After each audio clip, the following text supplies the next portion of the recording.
Hello everyone, అందరు ఎలా ఉన్నారు? బాగున్నారా? నేనైతే చాలా బాగున్నానండి. ఈరోజు రెసిపీ వచ్చేసి ఉప్మా చాలామందికి నచ్చదు, కానీ ఈ పద్ధతిలో చేసి చూడండి, చాలా బాగుంటుంది. దీనికోసం ముందుగా ఒక కప్పు ఉప్మా రవ్వ తీసుకోండి, కొన్ని పల్లీలు, మినప్పప్పు, శనగపప్పు తీసుకోండి. నేను శనగపప్పు తీసుకోలేదు.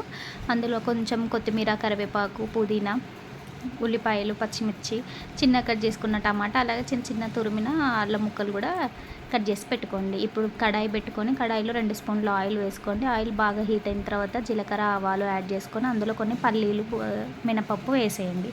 ఇవి మంచిగా ఇలా ఫ్రై అయిన తర్వాత ఇందులో కరివేపాకు కూడా యాడ్ చేసుకోండి. అది కొంచెం చిటపటలాడాలి. మంచిగా కలిపి కొంచెం అది ఫ్రై అయిన తర్వాత అందులో పుదీనా కూడా వేసుకోండి. పుదీనా కూడా వేగిన తర్వాత ఇందులో అల్లం ముక్కలు, అలాగే పచ్చిమిర్చి కూడా యాడ్ చేసుకోండి. ఇవి కూడా మంచిగా ఫ్రై అవ్వాలి. ఆయిల్లో మంచిగా ఫ్రై అవ్వాలి. అయిన తర్వాత కొన్ని ఉల్లిపాయలు కూడా యాడ్ చేసుకోండి. మంచిగా ఫ్రై అవ్వనివ్వండి. ఎంత మంచిగా ఫ్రై అయితే అంత మంచి టేస్ట్ ఉంటుంది.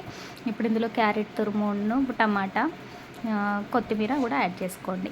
అవి కూడా వేసి మంచిగా కలుపుకోండి. మంచిగా ఇవి సాఫ్ట్ అవ్వాలి. టమాటా ముక్కలు సాఫ్ట్ అయ్యేదాకా మంచిగా కలుపుకోండి. లైట్గా సాల్ట్ వేస్తే తొందరగా సాఫ్ట్ అయిపోతాయి. టమాటాలు తొందర మగ్గాలంటే సాల్ట్ వేసుకొని మగ్గించుకోండి. వీడియో క్లిప్ అది మిస్ అయిపోయింది.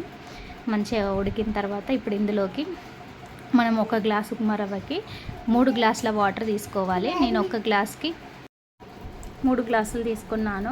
4 గ్లాసులు తీసుకున్నా కూడా బాగుంటుంది. 3 గ్లాసులు తీసుకుంటే ఏంటంటే కొంచెం గట్టిగా అవుతుంది. 4 గ్లాసులు అయితే లూజ్గా అవుతుంది. బాగుంటుంది. అట్లా టేస్ట్ బాగుంటుంది. మా వారాలు అది తినను అనేవరకు నేను 3 గ్లాసులు వేసి కొంచెం ఇలా చేశాను.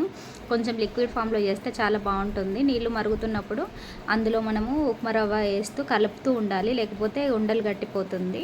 ఇలా కలిపిన తర్వాత ఇంకా ఇలా దగ్గరికి అవుతుంది.